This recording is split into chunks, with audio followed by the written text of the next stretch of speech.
Hello, you might discover when you next sign into your student portal for K-2 students that it looks a bit different.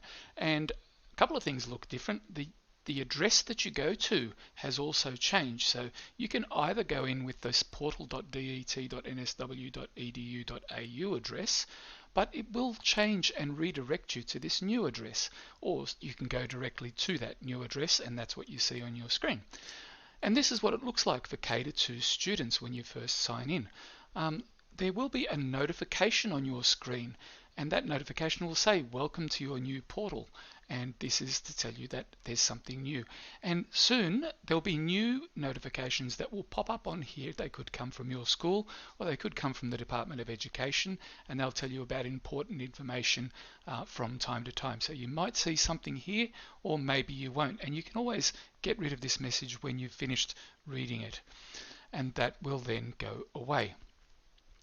Now on your screen what you've got is a Launchpad with a whole lot of different icons, and these are things that you might use in your classroom with your teacher fairly regularly, and I'll let you have a look at what all of those things are. But email is where you would go in to send messages to your teachers or your other students in your school. You've got access to your Google Classroom. If you use Microsoft Teams, that's there. There's Zoom online conferencing, and there's a whole lot of different things to explore in the Launchpad. And from time to time you might find new things will show up in here as teachers get the ability to add their own shortcuts in, so that you can access some of those things in the classroom that you use more regularly very easily. Below that you've got a thing called Edit My Bookmarks, and then there's a whole lot of other resources that are in here, Department Games and Department Learning. So have a look through some of those, and when you click on them they'll simply open in a new window and you'll be able to see what that website is all about. You can close that window to go back to your portal and so on.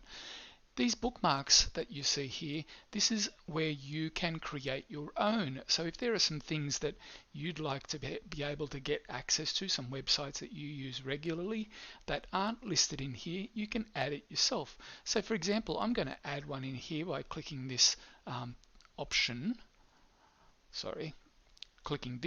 that says plus to add my own bookmark. And what I will do is add one here called NASA Kids Club, because I'm interested in being an astronaut one day, and I'd like to be able to find out what's happening with the NASA Kids Club. And that's just a matter of putting it in the address. You only need to do this once, obviously.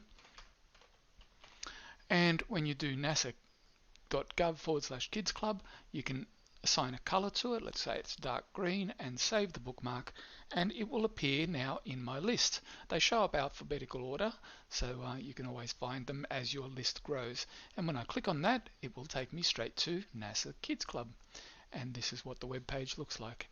And when I'm finished with it, I can close that and go back to my portal. So a whole lot of links that are in this area down here. The other thing that you've got up here is a little color palette, and you can change the color. If you don't like purple today, maybe you like yellow, you can change it to that, or maybe you like red, or so on. And really easy to change, and whatever color you selected last is the color that it will remember the next time you come in. The last thing I'll show you is up the top here.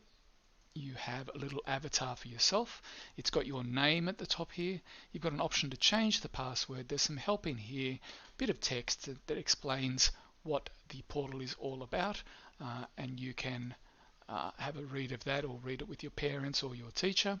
But from time to time you might be asked to change your password, and that's just a matter of clicking in here, and then you can put what your current password is, what your new password needs to be, and you've got to put that in twice to make sure that you don't get it wrong. So you've got to put your current password at this point, you've got to put your new password here, and you've got to type exactly the same password in that second box in order to update that password.